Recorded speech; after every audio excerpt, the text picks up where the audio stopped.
Okay, folks, welcome to our History Society meeting tonight. This is the last one of our series for this year, but there's a number of things coming up that I want to mention to you. First, our friends in Dukas and Clonakilty, they have their meeting next Thursday, the 24th, and the talk is about Lady Mary Carbery by Faulkner McCarthy, and that's as usual with them at 8 o'clock in Clon GAA.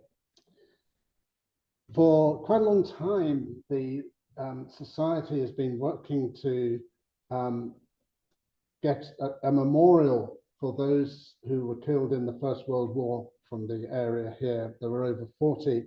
And it's all coming together, and we will be unveiling the memorial just on the way up towards the Abbey Cemetery.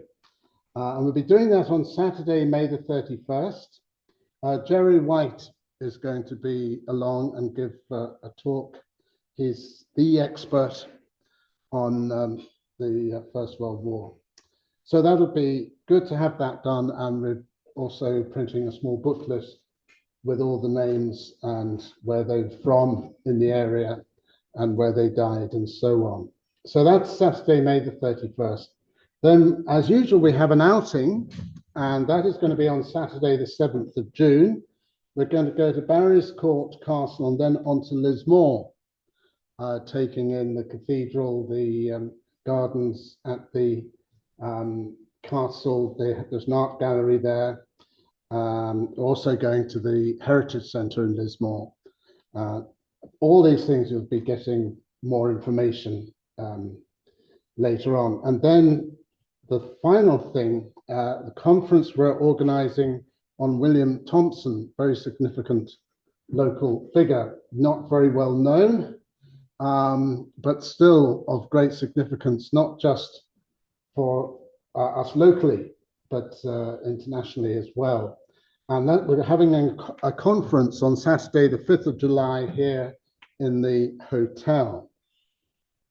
But to get on to tonight, we're very pleased to have one of our own members and committee member, John O'Donovan from UCC and from LEP. And his title is slightly intriguing, Practising Democracy, quotes, on a scale never seen before, local elections in the Rosscarbery District, 1899 to 1914. John, thank you very much. Thanks, Chris. Thanks a million.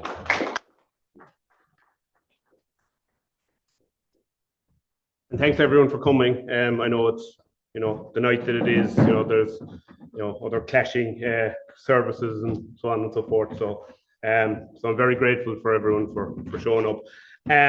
Just a couple of things to say before we start. I think the first thing to say is that I'm a bit of a super sub as regards of tonight.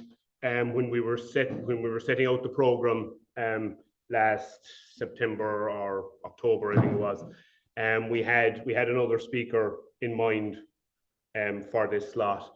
Dr. Ellen McWilliams, who's a native of Deserges Parish, just east by near Inniskeen, and her, she has connections in the Drina Lep area as well, and she wrote a fascinating book called Resting Places, about the whole her family and the place she grew up in, which was a site of one of the people that were killed in the Bandon Valley massacre in 1922. one of the victims of that massacre were actually the people who lived in the house that she grew up in. So she's been fascinated by that ever since, and she wrote a wonderful book called Resting Places, where she kind of traced her own history and wound it into the whole Bandon Valley thing. So it's a wonderful read if anyone is interested. But I had hoped to get her to speak to the society here this year, but she was quite reluctant. She agreed to do it, and then she was quite reluctant to do it, and then it subsequently transpired that she's been suffering from breast cancer for the last number of months. So I think we just, on behalf of myself and everyone here tonight, I think we just send our best wishes to Ellen, and hopefully she gets back to full health, and hopefully we get to see her in the future. So yes, that's the first thing to say. The second thing, I just want to quick run through. I'll do an outline here in a minute, but just a quick run through about where the title of this comes from, and what I want to kind of do tonight. So the actual quote, "on a scale never seen before," and the Practising Democracy is my own bit, but the quote from "on a scale never seen before" comes from Professor Diarmaid Ferriter's book Transformation of Ireland, 1900 to 2000, which was published about 20 years ago, where he's talking about the local government elections, that started or the Local Government Act of 1898, and how it transformed, what I would call popular democracy in Ireland at the time, or since subsequently. So that's where that comes from. So tonight, what I want to look at is just very, very basically run through the elections that happened or that should have happened in the Rosscarbery District for the first 25 years of the Act's operation, so up to 1914 and the outbreak of the First World War, because the First World War breaking out meant that there were no local elections held in 1917. There were local elections held in 1920, but I think that's a story for another night. But what I want to do tonight is just sketch out the basic ground of, what elections are taking place, what area are we talking about when we talk about the Rosscarbery District, and so on and so forth, and who are some of the main characters involved. And this is part of it kind of started as part of my PhD research, but I think it's going to actually grow out of that into another maybe project later on down the road. So as such, it's very much a work in progress. So anything I say tonight is provisional and has to be taken with a massive pinch of salt, because I probably have got a lot of stuff wrong. So I'd be grateful for any pointers or corrections or observations that you may have in the Q&A afterwards. Right, so just quick outline of where we're going tonight. So I'm going to talk a small bit about the changing nature of local government in 19th century Ireland. Then I'm going to look a small bit at the Local Government Act itself of 1898 and what made it so revolutionary in an Irish context. And then I'll be looking at the elections in turn. I'm going to spend a bit of time in 1899, and then I'm going to rattle through 1902, 1905, 1908, because, pretty much very little happened. There's a couple of little points of interest that I'll stop off on. And then I look at 1911 as a start of a kind of a build up there. And then 1914 is probably as significant as 1899 was as well. So I'll spend a little bit of time on that. And then I might say a few words at the end about popular politics in Ireland between 1899 and 1918. We all know local history, in the words of Dr. Maura Cronin, formerly of Mary I. Maura Cronin said that local history is asking big questions of small places. But when I was thinking about this, I was saying, yeah, but we should also be asking the awkward questions about the small places. Okay, so maybe equal opportunities offending or something like that. So if I offend everyone, then I'll have seemed to have done a decent job. Okay, so just briefly looking at local government in Ireland in the 19th century, and I did come across A. Quinlivan's book. I know A has spoken to the Society in the recent past. A. Quinlivan published a new book on local elections in Ireland, 1899 to 2024, published late last year. So, and I've read bits of it so far, and it's a really good read. But he describes local government in Ireland in the 19th century up to 1898 as, quote, a confusing array of local bodies and jurisdictions that were unrepresentative, inefficient, and corrupt. In Ireland, really. Never perished. So what you had is basically you had a mishmash of committees or groups of people that would meet infrequently to decide on how things would be run on a local basis. Say road construction, road repairs, all the things that we hear time and time and time again. I'll be coming to it later on where that in some of the election campaigns they're talking about road improvements and road resurfacing and the condition of roads, and I thought, are we living in 1899 or are we living in 2025? Which is it? It's kind of a never-ending story. But the main local government bodies, if you can call them that existed in Ireland for much of the 19th century. You had things called the grand juries, which were basically meetings of landlords. So like the landlords in a particular county would meet a couple of times a year, possibly in their capacity as local magistrates more so than controllers or owners of land. But they would meet and they would make decisions on where to build a road, or if a road needs to be built here, if there needs to be maintenance of any local buildings, or anything that needs to be, basically anything local that needs to be sorted out. It would be done then. This kind of evolved as the century went on. And what you had towards the end of the period, so well into the 1890s, you had things called presentment sessions, where local contractors would go before the grand jury and just present their plans for building, say, a new road or maintaining a new road, and then they would get a yea or a nay. They would get a yes or a no, and how much would it cost? Pretty much was the big question. How much is that going to cost? And the contractor would have a price, and they'd say yea or nay, and they'd be haggling, and they'd be so on and so forth.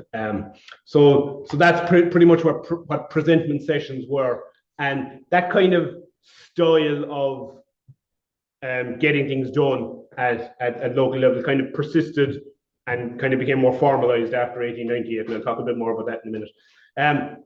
In the 1830s, you had the Poor Law enacted in Ireland. And the Poor Law is just a massive array of different bits of legislation dealing with, social welfare, dealing with, healthcare, dealing with basic care for, everything from the cradle to the grave, as the saying goes. And poor law unions were Ireland was divided up into so many poor law unions that were, and there was a workhouse in each union, and then there would be a board of guardians to oversee this workhouse and this union. I think in Cork there were 42 different poor law unions, and the terminology persists into the 20th century, into the early 20th century. If you're going through like newspaper coverage of elections and things like that, they frequently talk about unions where they mean districts. So there is this kind of hangover of language, which is very interesting. And then in some places you'd have had what are politically incorrect nowadays, what would be called lunatic asylums. And so places where people with mental health issues or otherwise would have been incarcerated, for a better word. But they all form part of this mishmash of local government bodies and jurisdictions.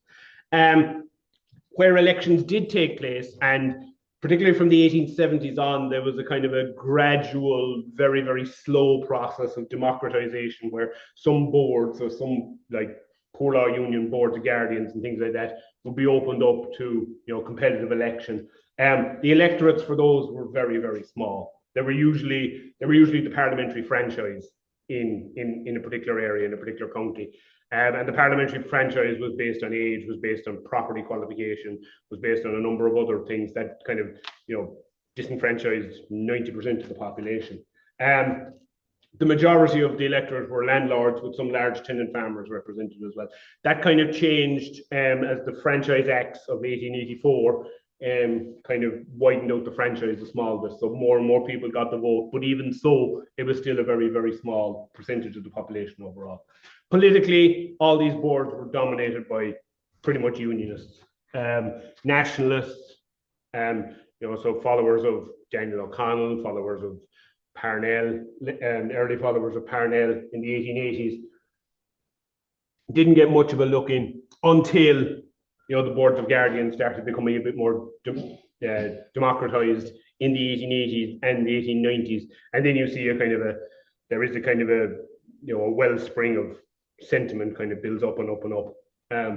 And, we tend to get more clashes between nationalists and unionists. As well, you're talking about this is the period of the land wars as well. So there is a kind of a heightened political and social environment throughout much of the country. And as I said, some nationalist representation began to happen on the Poor Law Boards of Guardians in the 1870s and 1880s. But I suppose the watershed came in 1898. So just a little bit of context on that. In 1895, there was a general election in the UK and Ireland. Conservative and Unionist government swept into power. And one of their big policy planks was what was called constructive unionism, or, to put it another way, quote, killing home rule with kindness, as some historians have called it. And basically what that's all about is lessening the demand for self-government for Ireland by solving the social and economic questions that were, particularly pervasive or particularly prevalent in the country at the time. And the thinking was, by doing this, they would, quell the shout for Parliament, that if you solved all these issues and you gave people, a little bit of, brought government a little bit closer to the people, not giving them a Parliament, giving them some other kind of representative bodies, as well as solving the social and economic questions, it would lessen their demand for a Parliament in Dublin. So you have things like, and I just picked one example, you have things like the Congested Districts Board, which was founded in the 1890s. And that was aimed at alleviating poverty on the western seaboard of Ireland through building infrastructure, such as light railways, piers, etc., and encouraging local industries. So the one example there I just picked out the top of my head is the establishment of a mackerel industry in Baltimore at the time.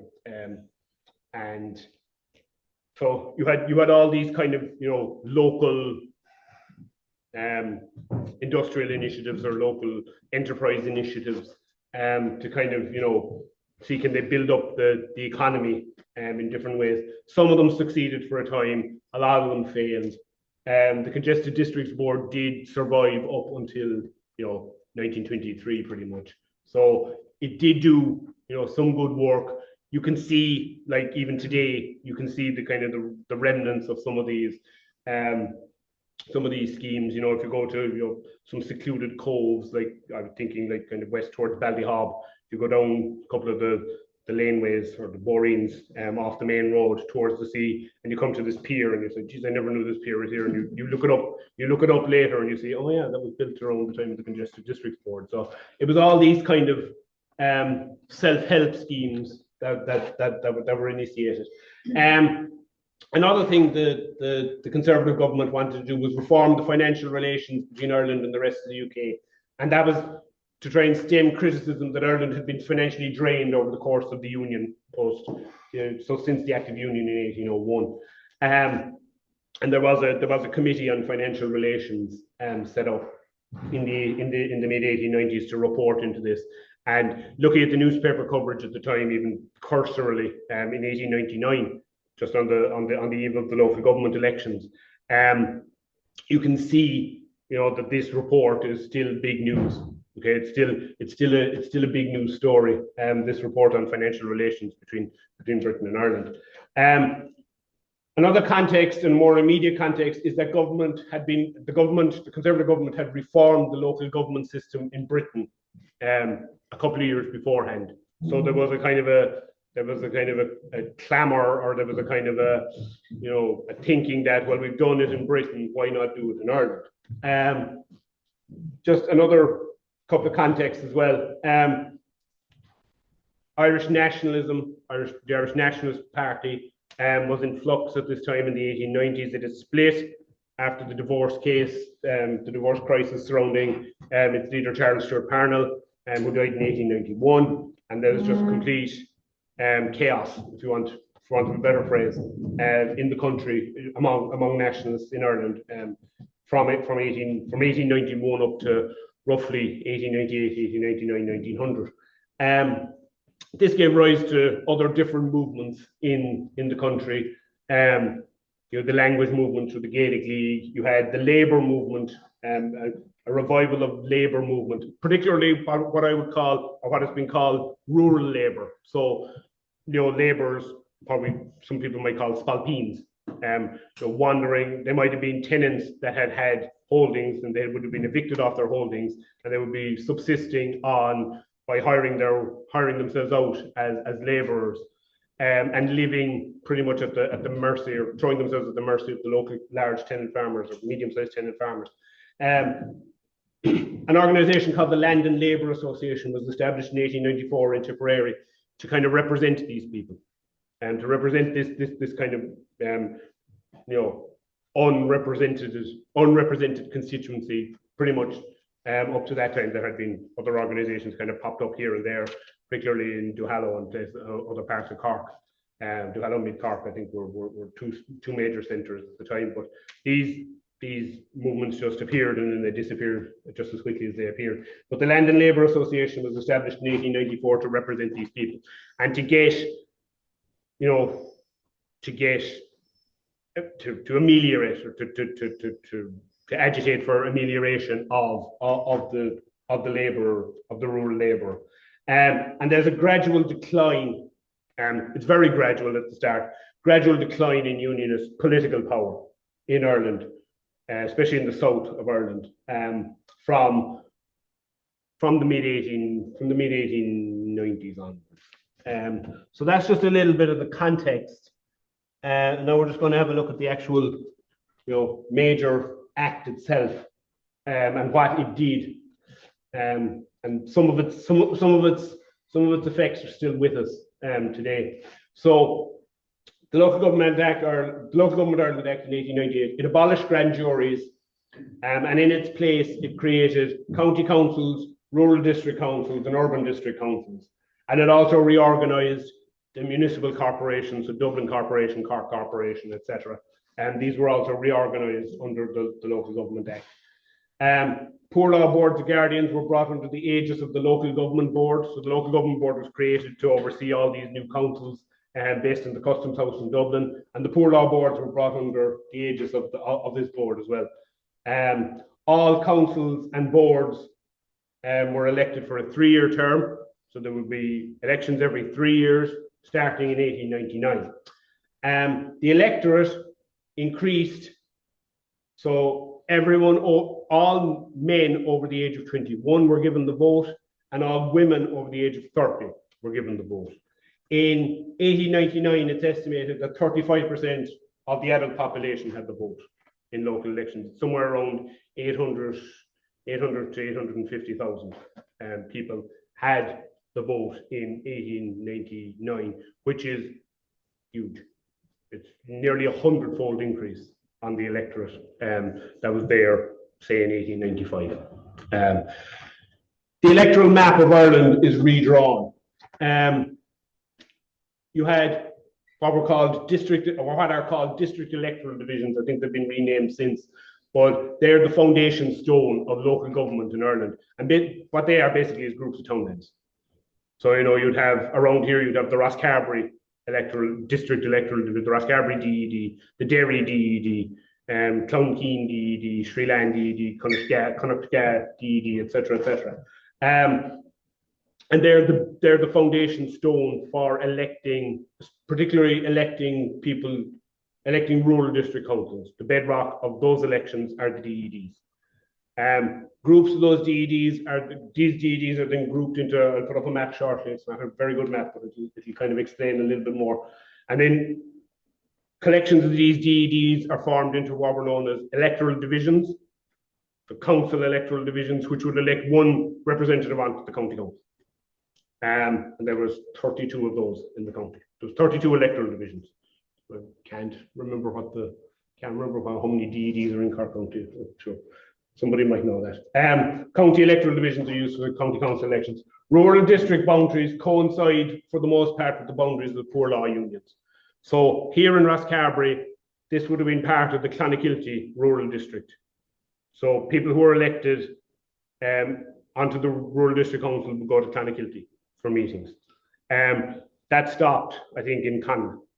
So people from Connaught West were part of the Skibbereen rural district area. But interestingly enough, everyone in Rosscarbery, Leap, Union Hall, all the way north, almost as far as Drumalig, were in the Rosscarbery County Council electoral area, which is the next step up. I'll explain, as I said, I'll explain that in a minute. And then you had urban districts, urban district councils, boundaries of the towns in County Cork as per census definition. So you had an urban district council in Skibbereen, you had an urban district council in Clonagilty, you had an urban district council. You didn't have an urban district council in Bandon, interesting enough, it was the town commissioners, and same at Bantry. I can't remember about the men, I know what the situation is in. And these new councils were financed primarily from local taxation, primarily from rates. Rates were struck, and pretty much anybody who farmed land, not who owned land, who farmed land over a certain valuation, according to the valuation of Richard Griffith in the mid-19th century. Anyone over a certain value, anyone who farmed land over a certain valuation was liable for rates.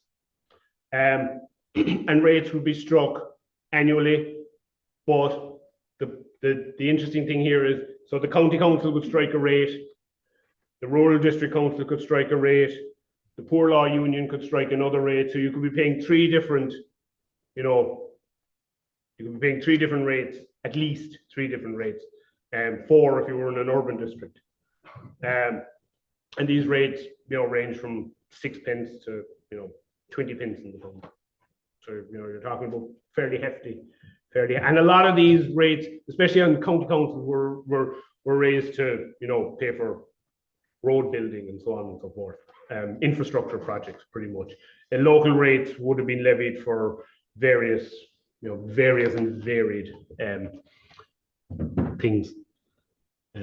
So now here's my wonderful map that I came across last night, not late last night, but last night. And what this map is, I know it's quite confusing, and I'm not gone on the colour. I'll blame Talcha Aaron, the Ordnance Survey people who put it together. But what we have here, so Rosscarbery is here. Okay, this yellow dot here where we are tonight. Anything with this little mark in it is part of the Rosscarbery County Council electoral area. So you can see how far west and kind of northwest it went. Interestingly enough, and I'd have to do a little bit more digging, but this DD Castlehaven North splits Myros and Shriland electoral DDs, and I'm not sure whether that was the case in 1898. If it was, then there was several townlands in and around that village that were kind of in part of were electing a different county councillor to the rest, or different, were voting for different candidates in the county council elections. So, but you can just see that it's so.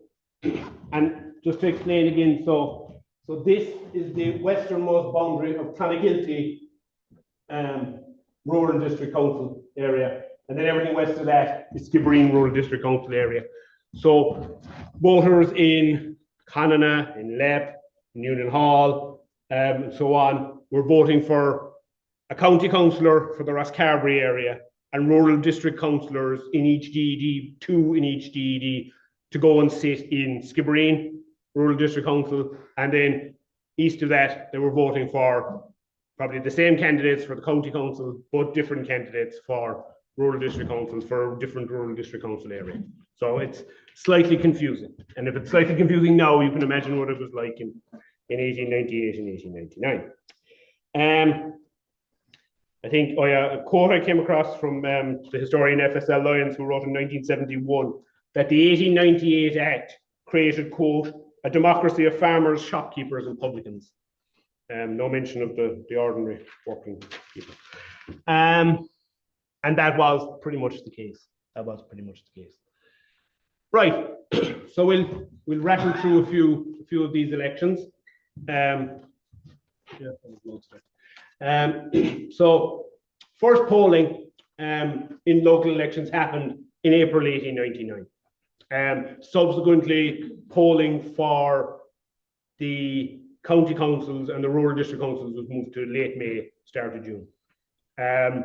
Urban district councils and corporations would be elected in January. But the first year of it, they had the elections in April. So in the Rosscarbery County Council election area, so we're talking about roughly, just to give it a few names: Rosscarbery, Leck, Union Hall, all the way north, Drina, some part of Drumleague, some parts of Drumleague area were in it as well. But there were four candidates eventually. There were eventually four candidates on the ballot paper in this area. You had Timothy or Tail Hayes from Rosscarbery. You had Bartholomew or Bat Cullinan or Cullinan, depending on it's crazy. The only newspaper that I could look up at the time for coverage of this was the Skibbereen Eagle, and they had a lovely habit of spelling it either Cullinan or Cullinan, depending, and it could be a different name in the same issue. It could be in the same issue. You know, there could be a report on a speech he gave in Union Hall, and it would be Cullinan, and there could be a speech he gave in Drumleague, and it would be Cullinan. So it could be different people spelling it different ways. I'm just going to say Cullinan because it's easier for me to pronounce. It's easier for me to say. Cornelius O'Donovan, also of Union Hall. I think he was Coomdora in Union Hall, and Henry J. Hungerford of Rosscarbery, who was a very late addition to the ballot paper. I think reluctantly. And within Clonakilty Rural District Council, I just pick out a selected amount of divisions that elected members onto Clonakilty Rural District Council. So you have the division of Ross, which interestingly had 3 seats, where everyone else had 2. So the Ross DED had 3 seats. I think that was because Rosscarbery DED subsequently was divided up into Rosscarbery and Derry. So it was a big population. I think that came after the 1901 census, that they kind of saw, oh yeah, okay, there's enough here for 2 divisions rather than 1. But initially they were electing 3 members, and some of the candidates you can see there: D. Cohan from Golan, T. Shorten, W. Hurley, Jeffrey Wycherley from Arda, C. Collan and James Donovan. Cahermore, there were 3 candidates for 2 seats: P.D. Coakley, T. Carney, and M. Collins. No relation to Michael Collins, as far as I'm aware, although I'm open to correction on that. There is a Collins connection coming up later. Coolcraheen, 2 seats: Jeremiah O'Donovan and J. Fitzpatrick. Castleventry, 2 seats: John Uncles, C. McCarthy, M. Donovan, and Dan Hayes. If there were only 2 candidates for a seat for a division, they were automatically elected because there was no competition. So Donovan and Fitzpatrick were automatically elected in the Coolcraheen division. So I'm just trying to remember now. Oh yeah, so I do have a bit. Yeah. So just a little bit of context on the election, especially on the county council election. The effects of the Parnell split of 1890 to 1891 are still evident 8 years later, 9 years later. That Cullinan had strong support from the priests, pretty much all the priests in the Rosscarbery electoral division, even though they couldn't technically vote, or they couldn't, nominate candidates, but they could suggest who would be nominated. They couldn't sign the nomination papers, but they could suggest very strongly who would be nominated. But Cullinan gets strong support from the priests in the division, including the parish priest of Rosscarbery, Father Peter Hill, and all the other priests, the parish priest in Lepp, the parish priest in Union Hall, the parish priest in Drina, Drumleague Drina, all appear on the platforms supporting him, the electoral, when they hold rallies in various different villages and areas. There isn't a rally in support of Cullinan that didn't have at least one priest on the platform. Hayes, interestingly enough, no priests. No priest supported Hayes' candidature. There was a branch of the Land and Labour Association founded in Ross. I think it was early 1899, and it was they nominated Hayes for the county council election. Cornelius O'Donovan was a late entrant. Again, debatable whether he had any whether he had any clerical support. The evidence suggests not. And Hungerford, who was a former grand juror, was also a late entrant into the campaign. Now, very interestingly, for a local election, there were very few local issues. The big issue was how suitable was the candidate as a quote-unquote nationalist. And this is a great quote, and I think it comes from one of Hayes' supporters at the end when they're celebrating. Hayes, okay, spoiler alert, Hayes wins the election by 17 votes. But in the celebrations, someone gives a speech and they say, "It is a curious thing for any man, lay or clerical, to say that there is not a man in Ross fit to represent us on that little county council which a hostile government gratuitously gave us as an instalment of home rule." So, local pride, I think, is we're not going to elect a Union Hall man onto the county council. So it wasn't today nor yesterday the rivalry between Rosscarbery and Castlehaven erupted. As a left man, I'm going to keep out of it. We have to kind of be neutral in this thing. But the most interesting thing I found was there was a victory ballad composed in honour of Hayes and published in the Skibbereen Eagle. And it goes, you may talk of the O'Connells, the O'Donnells, and Owen Roe, the likes of brave O'Driscoll, who was King of Baltimore, the various battles that they fought and won them gloriously. But one of late was won as brave by Hayes of Carbery. So, there's a great kind of, tying him into various heroic figures of the Irish past. And it goes on to describe, his supporters, O'Driscoll from Reenascreena, the Mannies of Old Breeda, Drummond and Connaught also came to the front to vote for Hayes, the working man, as Irishmen are wont. The day of his election, illuminations were in Ross, the like before since Parnell time I've never come across. I thought how sad and gloomy must have been poor Union Hall, where his opponent was left out, it was prophesied by all. Now, to wind up my simple theme, I have no more left to say. 'Twas said that gallant Hayes of Ross was bound to win the day. He is now a county councillor, ready to heed our call, which leaves others ruminating in the village of Union Hall. So Hayes wins the first county council election and is the first county councillor from the Rosscarbery area. Interestingly enough, rural district councils could also nominate someone to sit on the county council, but they didn't have the same voting powers as those who were elected. But they were entitled to attend meetings and have their say as well, which will become evident later on. Right. I didn't mention the local. I did mention local. Okay, so we'll move on to 1902. Now, 1902, 1905, 1908, up to 1911 aren't, as interesting, I would say, from a story point of view. But I think they are, interesting in their own way as well. Particularly when you look at them from when you look at what's going on nationally as well as what's going on locally. So just to fly through some of this, the United Irish League was founded in 1898, and by 1902 it had become the prominent nationalist grassroots movement in Ireland. There were branches almost in every parish, except, interestingly enough, Ross, for one reason or another, which was something that was commented upon at the time by many people.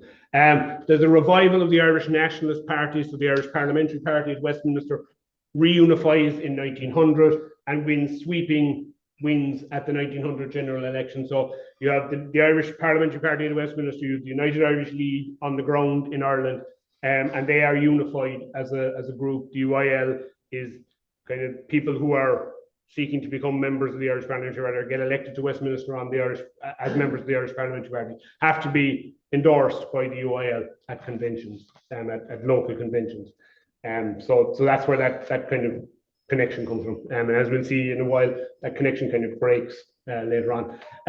There's renewed agitation in favour of land tenure reform, so a kind of a reversion to the days of the land wars. There's increased violence throughout the country. Cork City and County are proclaimed early in 1902 under the 1887 Crimes Act. So there's waves of arrests and lots of kind of tumult. But also at the time, George Wyndham, who was the Conservative Irish Chief Secretary, he introduces a new land bill in the House of Commons, but this stalls. This becomes pretty important in about a year or so. But locally, Tate Hayes decides not to contest his county council seat, primarily due to illness.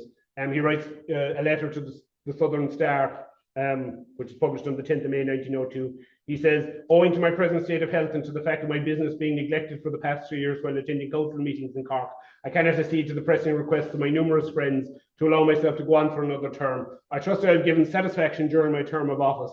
At all events, I feel I have done one man's part. What's interesting about this is that I think under the 1898 Act, there had been an understanding that people who were elected to the county council would only be elected once, and then they would stand down in favour of someone else. So that there would be a kind of a continuous kind of a rollover of councillors. So whether that was foremost in Hayes' mind as well, I'm not 100% sure, but it is an interesting way he has of framing it. With Hayes standing down, there's a kind of a rumours of a contested election between Jeremiah Hurley of Conna Mills and a Mr. Sullivan, who has different first names and different addresses depending on which paper you read, which is kind of interesting. But eventually Hurley prevails without a contest, and he's elected unopposed as county councillor. His selection is hailed as a triumph for the strength of the United Irish League, despite, as I said, no branch formally existing. Okay, yes. Another interesting little tidbit that I came across, in the rural district council elections of 1902, John Collins, Michael Collins' brother, stands for election as UIL candidate, and he loses out by 4 votes to one of the outgoing candidates. But interestingly enough, he writes a letter to the Southern Star, published on the 31st of May 1902. And he says, perhaps you would permit me to state for the information of your readers that though the selected candidate of the United Irish League for the above division, in other words, he was the selected candidate for the UIL, my defeat was partly owing to the fact that Mr. Edward Barry MP canvassed the electorate against me in favour of a non-leaguer. I very much doubt if the electors of South Cork will be pleased that instead of attending to his business in the House of Commons, their representatives should, for personal reasons, be engaged in defeating the candidate selected by the United Irish League. I will deal at some other time with the treacherous action of one of my opponents. Yours faithfully, John Collins, Woodfield House. So he's, a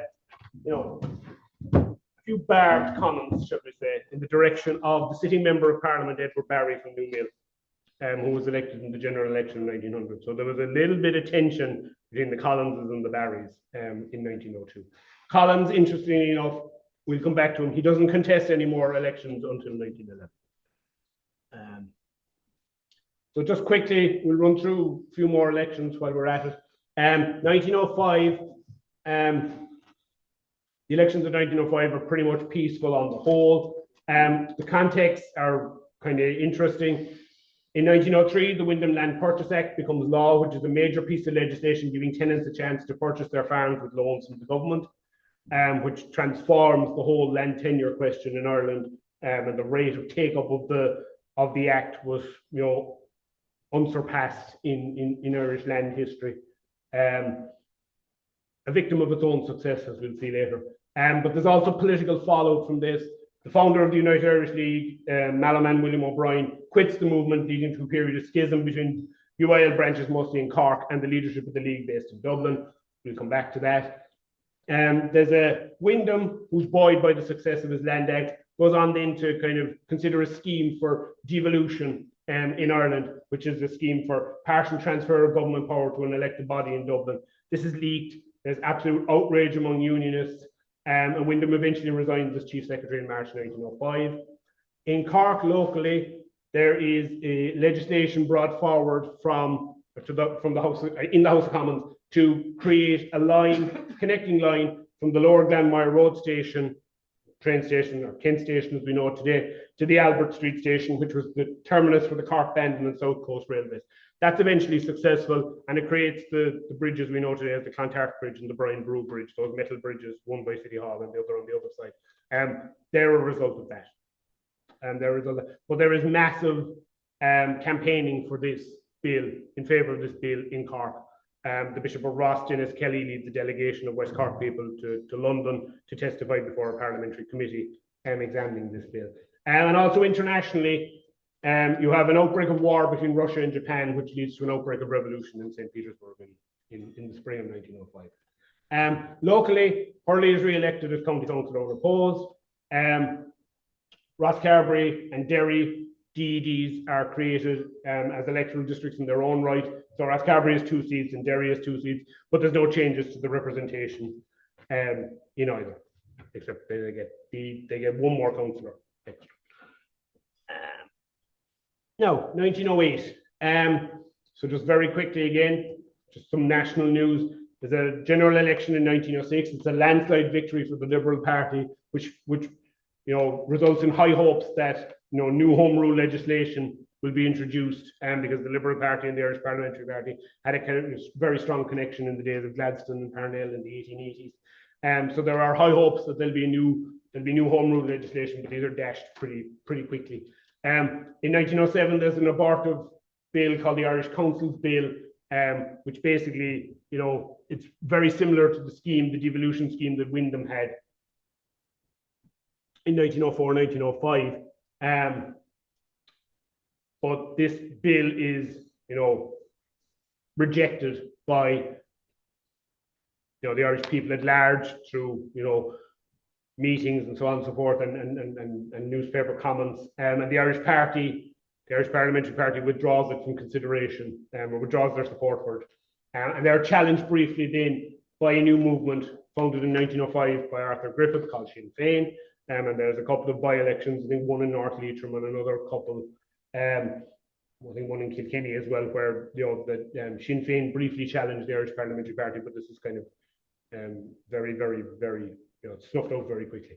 And by early 1908, the storm had passed, but the effects of it see William O'Brien, who had existed outside of the Irish Parliamentary Party since 1903, come back into the fold with his supporters, which doesn't last very long, but I'll touch about that in a minute. The Wyndham Act is a victim of its own success, so there's new legislation mooted on that. The new Prime Minister, Sir Henry Campbell Bannerman, who'd been the Liberal leader in 1906, he dies and is succeeded by Herbert Asquith, who we'll talk about more in a minute. And locally, there's a new university plan for Cork on the back of the mooted creation of the National University of Ireland. The National University of Ireland Act comes in 1908, and there's all sorts of meetings and discussions over a new university, which will be part of the National University in Cork. Locally, Hurley is re-elected unopposed again. All outgoing councillors are returned unopposed in the Clonakilty Rural District area.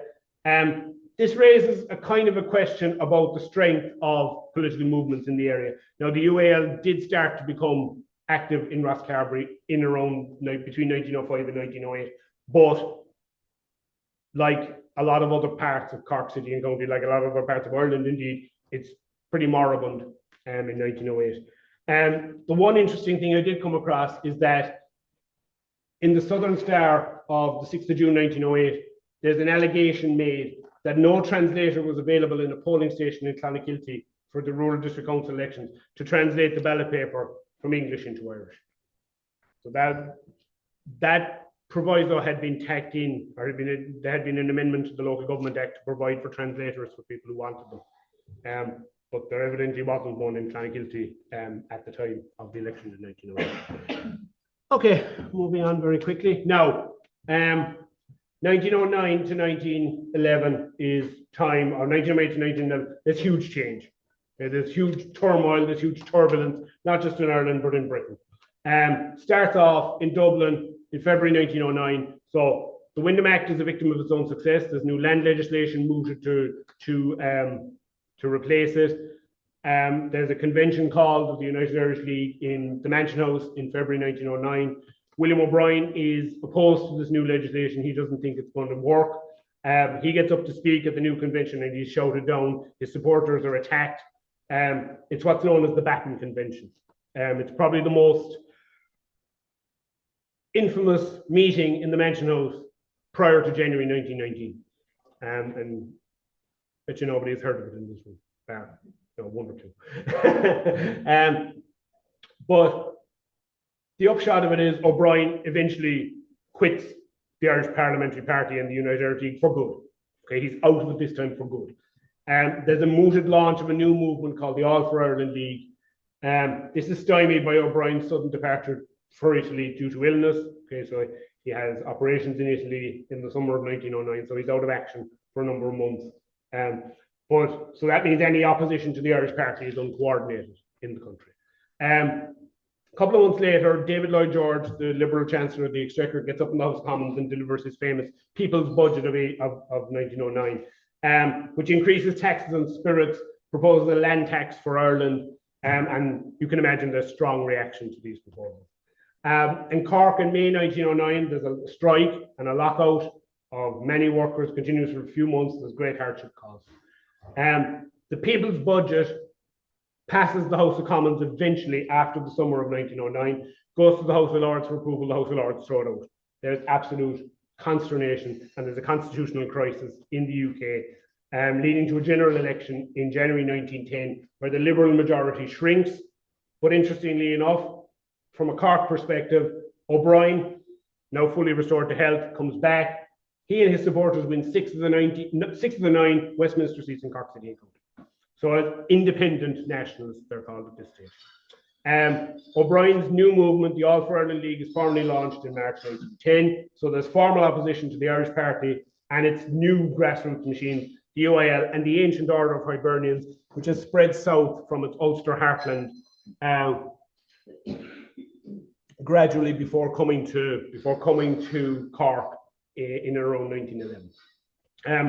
In 1910 in Cork, there's a turbulent summer. There's riots and attacks on both sides of this new Irish Party, All for Ireland League divide. Most notably, there's a big riot in Bantry in August 1910. If that wasn't enough, King Edward VIII down there, I don't know why. King Edward VII dies in late April, early May. That halts the constitutional crisis temporarily in Britain. But it resumes in early autumn. There's no resolution, so there's a second general election. And at the second general election in Cork, the All for Ireland League wins 8 of the 9 seats, including South Cork, the division where we are currently standing. Rosscarbery, Skibbereen, Donovan, Clonakilty would have been in the parliamentary division, the Westminster parliamentary division of South Cork. Sitting MP Edward Barry, who we've come across a while ago, loses his seat to John Walsh of Bandon, who's the All for Ireland League candidate. Much allegations of land grabbing and so on and so forth that I won't get into. So locally, the All for Ireland League starts springing up like mushrooms overnight. Branches spring up everywhere, including here in Rosscarbery. The All for Ireland League campaigns initially on the effects of the budgets, not just of 1909, but also 1910, their effects on the local economy, plus the financial strain of the pending national insurance bill for farmers and employees of casual labour. In May 1911, there's a mass rally on the steps of the Market House up here in the square, organised by the All for Ireland League, addressed by John Walsh MP, Geoffrey Wycherley, who we came across earlier on. He's still a rural district councillor, he's still knocking around, he's a member of the All for Ireland League by this stage, and others. Despite this show of strength, no candidate stands against Hurley in the county council elections. He's re-elected unopposed for a 4th time. Elsewhere in West Cork, though, there are 5 contested county council election districts: Castlebar, Skull, Ballyhob and Bandon, and the All for Ireland League wins all 4 of those. And they gain a majority of seats on Cork County Council over the councillors that are elected on the Irish Party ticket. John Collins stands again in the Clonakilty Rural District Council elections, this time as an All for Ireland candidate. He is a member of the committee of the All for Ireland League branch in Lisabard, and he puts his name forward for the Coolcraheen division, but he withdraws before polling day, and there's no change of this. 1912 sees the death of Jeremiah Hurley, and Hurley was hugely well liked and well respected across West Cork. I'm not finished. But his death is mourned widely. There's columns and columns of coverage of tributes paid to Hurley, both in the Southern Star and in the Skibbereen Eagle, interestingly enough. So he crossed the political divide. At this stage, the Southern Star is pro-Irish Party, the Skibbereen Eagle is pro-All for Ireland League. But Hurley's death crosses the political divide. There's a debate as to who would succeed him as councillor. Geoffrey Wycherley is controversially co-opted in this place. He'd already been sitting on the council as representative from Clonakilty Rural District Council, but he's co-opted as an elected representative in 1912 and sits until 1914, which we'll come to now. So 1914, Okay, big thing is Home Rule.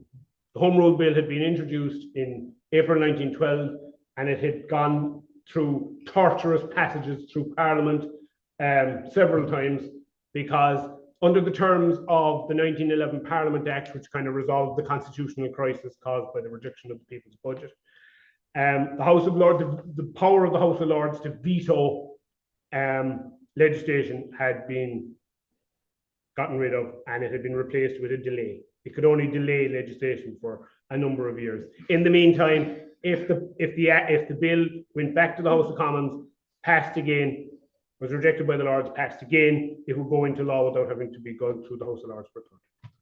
So this is quite important when it comes to the Home Rule Bill. In early 1914, the Home Rule Bill starts its final passage through the House of Commons, because it's going through it for a third time. It can't go through it anymore, because once it goes through it for a third time, it's pretty much going into law. So it passes the second and final readings in early 1914. However, by this time, the Ulster question has reared its massive head. Will there be exclusion? Will certain counties be cut off? How many will be cut off from direct rule from Dublin, etc., etc., etc.? You know, is partition inevitable? Will it be a temporary thing? Will it be a permanent thing, etc.? And this kind of reaches a tipping point early in 1914. You have the rise of militarism, you have the foundation of the Ulster Volunteer Force, and the Irish Volunteers are founded in 1913. But in April 1914, so just on the eve of the local elections, the UVF bring ashore a huge quantity of guns and ammunition at various points along the Antrim and Down coast, most notably at Larne, known as the Larne gun running. Later in the year, the Irish Volunteers bring ashore guns and ammunition in Hope as well. Not as much, and certainly more challenged, shall we say, by the local security forces. So in this kind of highly charged political atmosphere, and it is very highly charged, even just comparing and contrasting the coverage given by the Skibbereen Eagle and the Southern Star, just to name the two local newspapers here at the time. Just to compare and contrast those, the political feeling is running very, very high. In January 1914, the All-for-Ireland League, which had control of Cork Corporation, though it wasn't, an iron grip, it was very, very thin majority that had in Cork Corporation, but that's swept aside by the Irish Party in January 1914. Interestingly, from a social and economic point of view, and of huge importance to the farming community in this part of the world, there's significant outbreaks of foot and mouth disease in County Cork in the spring of 1914. This leads to the closure of Cork Port, it leads to the restrictions on the transport of livestock, it leads to culls of herds, so on and so forth. I mean, anyone who lived through the foot and mouth crisis in 2001 would tell you, knows how important these things were for the local economy. Fairs and markets locally are massively impacted. The local veterinary inspector has to come out and sign off that everything is okay before any animals are moved anywhere. But by the end of 1914, these restrictions are eased, and then they're finally lifted. The rejuvenated Irish Party movement is bolstered by the spread of the ancient order of Hibernians into Cork City and County. Hibernian halls are built in most towns and villages, including here in Rosscarbery. As I said, newspapers take sides. Skibbereen Eagle is pro All-for-Ireland League, Southern Star is pro Irish Party. And you can see this in their editorial coverage. They're not shy about nailing their colours to the mast. In the county council elections of June 1914, the All-for-Ireland League is challenged in almost all the electoral divisions in Cork County. Cork Examiner refers to the All-for-Ireland League as a pestiferous political growth, which I think is a great quote. Came across it in A. Quinlivan's book last night. In the electoral division here in Rosscarbery, Geoffrey Wycherley is opposed by Thomas Hill of Clonakilty. Wycherley wages the campaign based on his track record as a public rep and casts doubt on the suitability of Hill based on his experience. Wycherley gives a speech in Union Hall in early May 1914, and he asks the crowd, what claim had Mr. Hill of Clonakilty on that division? Did he ever profess to be a politician of any kind? A Redmondite, an O'Brienite, or a Dedlanite? And somebody in the crowd shouts up, no, nor a dynamite either. It's a very, very good quote. The language that Wycherley and that Hill and his supporters employ, to me, it has huge throwbacks to the 1899 election. You know, elect me, I'm a local man. You know, you don't want him. He's a carpetbagger. He's outsider. He lives in Clonakilty. Clonakilty isn't in the division. And technically, they're breaking the law. You have to be resident in the division to stand for election in division. So there's all this going on. Hale predictably enjoys the support of clergy and family connections in the division.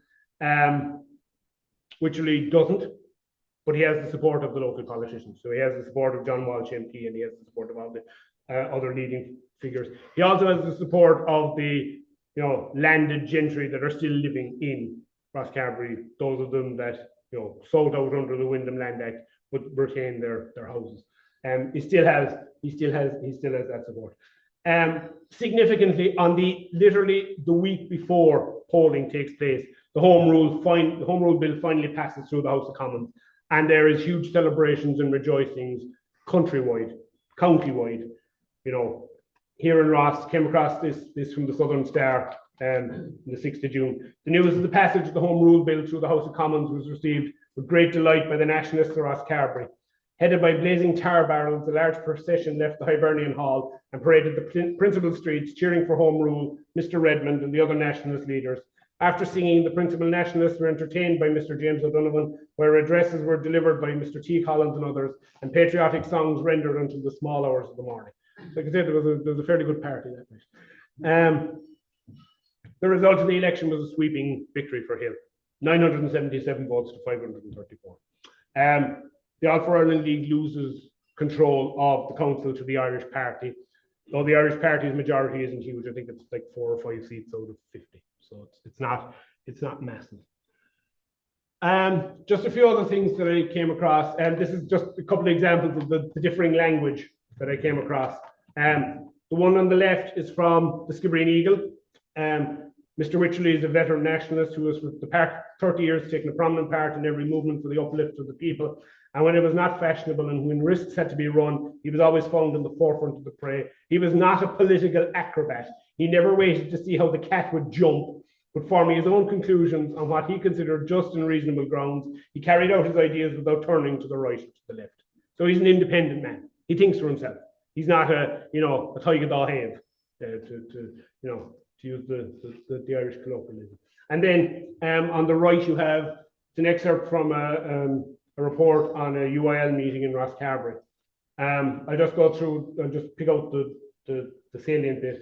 The rates every year were going higher, and what was the reason? There must be some reason for it, or there's something rotten in the county council. They had no return for the increased rates except plenty mud and rambles on the roads. They've got nothing in the shape of improvements or necessary works. Piers, roads, footpaths, bridges or slips that were much required by fishermen, farmers and others, while the rates were still increasing, and no work for men wanting employment except a few miserable wages for some months of the year. So getting down to brass tacks. What has he done? What has he done? We have nothing. We have no new footpaths, no new roads, etc., etc. Nothing. Get him out. And finally, just something else I came across, and these aren't too common. Political songs or political poems or songs written by pen name Molly, left April 28, 1914. Wonder who they are. But these are just two commentaries, basically humorous commentaries on the election of 1914. I'll just pick out a couple of salient verses. Just so that they're talking about Thomas Hill here. Just true, he has the creameries and egg stores at his back. Those who would think that he should be so very slack. But at times they're changing, Paddy, and I won't tell you without shame that voters won't be wheedled now by addled eggs or cream.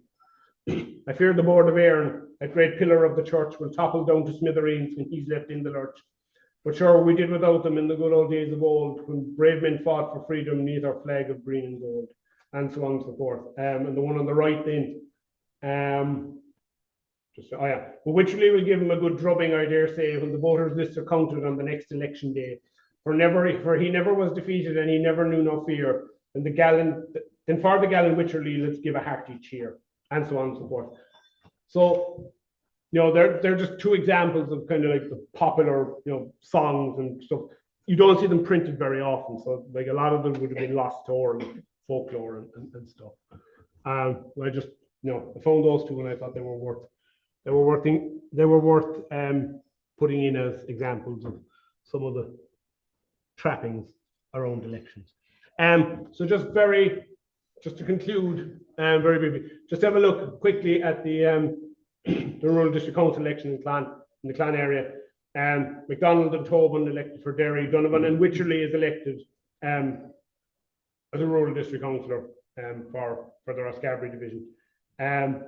The AFIL, interestingly, retained control of the rural district council in Clan, and Wycherley is nominated as a council rep to Cork County Council. He goes back to what he was prior to 1920.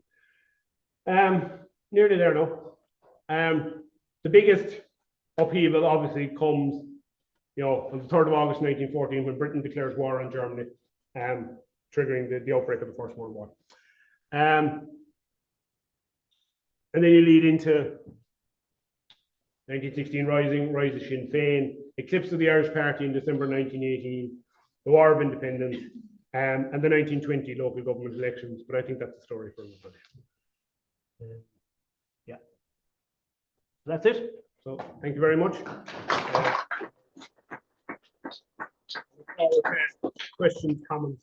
Yeah, well, thanks very much indeed, John. That was very illuminating.